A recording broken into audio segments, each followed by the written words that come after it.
కవితక్కతో కూడా మీ అనుబంధం ఇట్లనే కొనసాగాలని కోరుకుంటున్నా. యాక్చువల్గా ఇంకా కొంచెం ముందు వస్తే బాగా జరిగేది ఉండే, మాట్లాడడానికి చాలా మంచి అవకాశం ఉండేది అందరికీ. ఇక్కడ అందరి సమయం దెబ్బతినడానికి కారణం నేనే.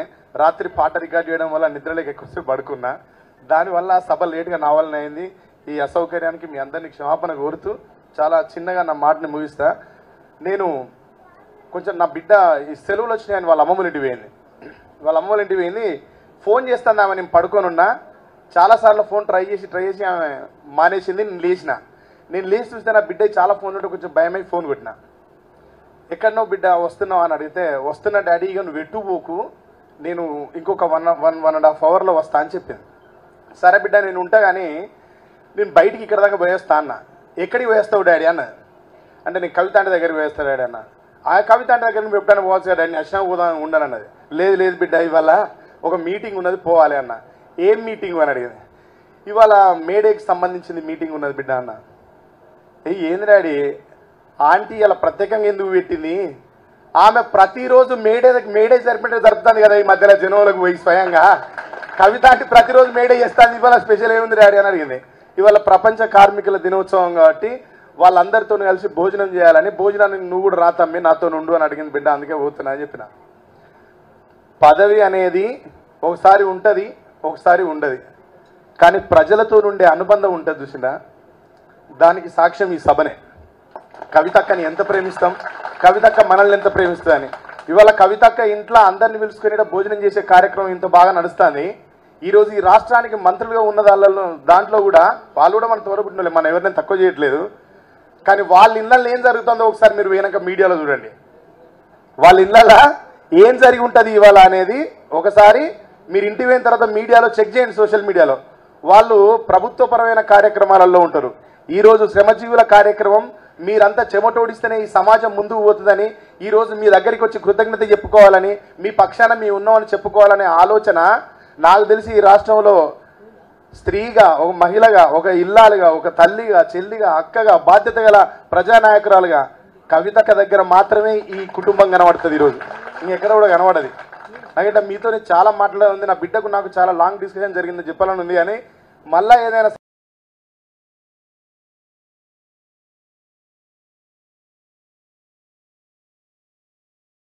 కవితక్క ఏ కవి అయినా తెలంగాణలో పుట్టిన ప్రతి కవితోని అక్క మంచి సంబంధం కలిగి ఉంటుంది. మంచి రచన ఉంటే వింటది, మంచి కవిత్వం ఉంటే ప్రోత్సహిస్తుంది, ప్రతిభ గల వాళ్ళని ఎవరినైనా దగ్గర పెట్టుకుంటుంది. ఇది మీ అందరికి కూడా తెలుసు. కుట్టు మిషన్లు, ఆఖరికి కుట్టు మిషన్లు కూడా ఇప్పించి కొత్త కొత్త పద్ధతులలో కుట్లు నేర్పించి ఎన్ని రకాల పనులు కల్పించింది అక్క. అన్ని రంగాలలో కలిసి ఉంటుంది. అట్లా మాతో కూడా కలిసి ఉంటుంది. కాబట్టి అక్క విని ఈ పాట నాకు బాగా నచ్చింది తమ్ముడు. ఈ పాట దీన్ని మళ్ళీ మనం రికార్డ్ చేసి మేడేకి రిలీజ్ చేద్దామని ఒక 2 నెలల క్రితం నాకు అక్క చెప్పడం జరిగింది. దాన్ని నేను బాధ్యతాయుతంగా నాకు ఇచ్చిన టైంలో, నాకున్న టైంలో చేయడం జరిగింది.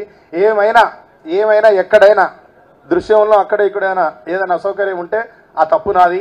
మీ అందరికీ మంచి భావాన్ని అందించాలనేది అక్క ప్రయత్నం. కాబట్టి ఈ పాటలో నాకు బాగా నచ్చిన ఒక విషయం చెప్తా నేను.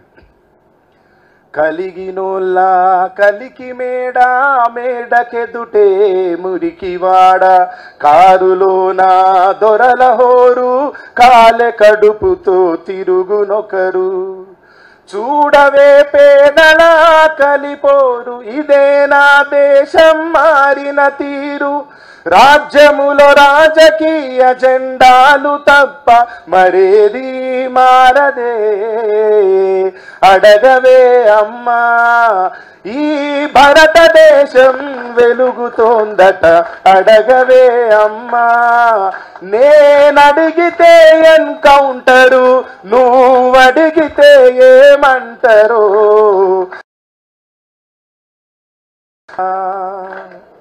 ఈ అసమానతలు పోవాలని, అందరం బాగుండాలని, అందరం సమాన స్థాయిలో బతకాలన్నది కవితక్క ఆలోచన. కాబట్టి ఈ పాటను అందరికి అందించి ఈ దుస్థితుల మీద మనం పోరాడాలని చెప్పడానికే కవితక్క ఈరోజు ఈ పాటను మనకు అందించడం జరిగింది.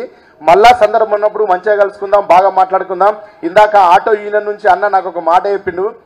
ఇది నెక్స్ట్ ఇయర్ ఇదే ఇంట్లోనో ఇంతకంటే ఇంకా బయటనో మీ డ్రైవర్లందరి సమక్షంలో అన్ని యూనియన్లను కలుపుకొని అన్న కవితక్కనే తీసుకొని వచ్చి కవితక్క నేతృత్వంలోనే మళ్ళీ ఈ పాటను రిలీజ్ చేద్దాం. ఇది అది కూడా చెప్తా. ఇక్కడికి వచ్చినా అన్న, అది కూడా చెప్తా. డ్రైవర్లు లేకపోతే ఎవరు లేరు. అసలు వాస్తవంగా మనకు చాలా మందికి తెలియదు. ఇంట్లో ఉన్న స్త్రీ విలువ ఏ విధంగా అయితే తెలియదో, తల్లి విలువ ఏ విధంగా తొందరగా అర్థం కాదు మనకు. పెద్ద లెక్కేం అమ్మేదని చెప్తే అట్లనే చెందాలన్న ప్రయాణం అనేది ఎక్కువ జరిగితే, పరిచయాలు అనేవి ఎక్కువ జరిగితే, మనుషులు 4 ప్రాంతాలని చూడగలిగితే, అక్కడ ఏమున్నదో తెలుసుకోగలిగితే వ్యాపారం చేయగలుగుతాడు, వర్తకునిగా మారిపోతాడు. అలాంటి వ్యాపారం జరగడం వల్ల వృద్ధి జరుగుతుంది. ఈ వృద్ధి అంతా దేనివల్ల జరుగుతుంది అంటే డ్రైవర్ల వల్లనే. ఆ డ్రైవర్ల జీవిత కథ మీద ఒక పాట రాసిన. నెక్స్ట్ ఇయర్ మీడకి ఈ పాట రిలీజ్ చేద్దాం. దీనికి కూడా అక్క ఆధ్వర్యంలోనే చేద్దాం. ఓకేనా? చెప్పాలనా? అన్నా మా డ్రైవరు నీ బతుకెంత ఘోరమే, యాడాదెల్ల నువ్వు ఇంటికి దూరమే. మొన్న ఫ్రీ బస్ పెట్టినాక ఆటోలో పరిస్థితి ఎట్లయిందో. ఫైనాన్సులు ఇచ్చేటోళ్ళ కాళ్ళ ఏళ్ళు బట్టి, నగదు ఎల్లాకుంటే ఇల్లు తాకట్టు పెట్టి, పొట్ట కూటి కోసం ఆటోలు నడిపేటోళ్ళు ఆర్టీఓ గారెదురైతే మీరే జీతం ఇస్తారు. అన్నా మా డ్రైవరు నీ బతుకెంత ఘోరమే, యాడాది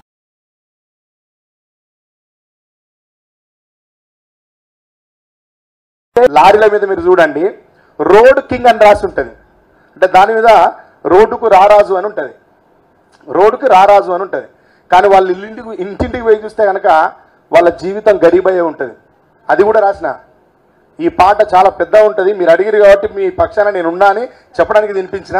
అన్న ఇందా మాట్లాడితే సింగరేణి గురించి చెప్పిండు, సింగరేణి గురించి కూడా రాసిన. అన్న ఈపు మీద తట్టమోసి టబ్బు నిండా నింపేది, రక్తమంత దారబోసి బొగ్గు పైకి వంపేది, బాయిలోన కష్టమస్తే కలిసి పంచుకునేది, బాయి మీద చెట్టు కింద బాధ చెప్పుకునేది, నిన్న మాలో మెదిలిన అన్నలారా నేడు నింగిలోన సుక్కలయ్యి వెలిగినారా, సింగరేణి పోరాట యోధులారా గనిలో కను మూసిన అన్నలారా, గనిలో కను మూసిన అన్నలారా మా సింగరేణి పోరాట యోధులారా. ఇప్పుడు కూడా మారిన జీవితం మీద, మారిన సింగరేణి మీద తప్పకుండా రాద్దాం. మళ్ళా కలిసి తిరుగుదామన్నా. అక్కెమ్మటి మీరంతా ఇట్లే ఉండాలి. అక్కకు పార్టీ లేదు, కులం లేదు, మతం లేదు. కవితక్క అందరి కుటుంబ సభ్యురాలు తెలంగాణలో. ఎవరికైనా ఒక నాయకురాలకు, నాయకునికి కదలిక రావాలంటే జెండా ఉండాలి, నాయకుడు ఉండాలి, నాయకత్వం పనిచేయాలి. కానీ కవితక్క కోసం సమాజం పనిచేస్తుంది, సమాజం కోసం కవితక్క పనిచేస్తుంది. ఇట్లాంటి అక్క ఎప్పుడు జనంలో ఉండాలని, అక్క ఆరోగ్యంగా ఉండాలని, సమాజంలో ప్రజల పక్షాన నిలబడి యుద్ధం చేయడానికి ఎప్పుడు ముందుండాలని కోరుకుంటూ అక్క అరెస్ట్ అయినప్పుడు కూడా ఒక పాట రాసినాం. నాకు చాలా బాధ అనిపించింది, చాలా బాధపడ్డా. నాకు రాజకీయాలు, వ్యవస్థ ఇదంతా పక్కన పెడితే ఇద్దరం ఒక తల్లి కడుపు మంచుకొని పుట్టకపోయినా నా కవితక్క నా సొంత అక్క. ఆమెకు బాధ కలిగినప్పుడు చాలా బాధపడ్డా. రోజు ఒక పాట రాసిన. ఏమి నేరం చేసి రామ చిలక పంజరాన బందీ అవుతుందిరా,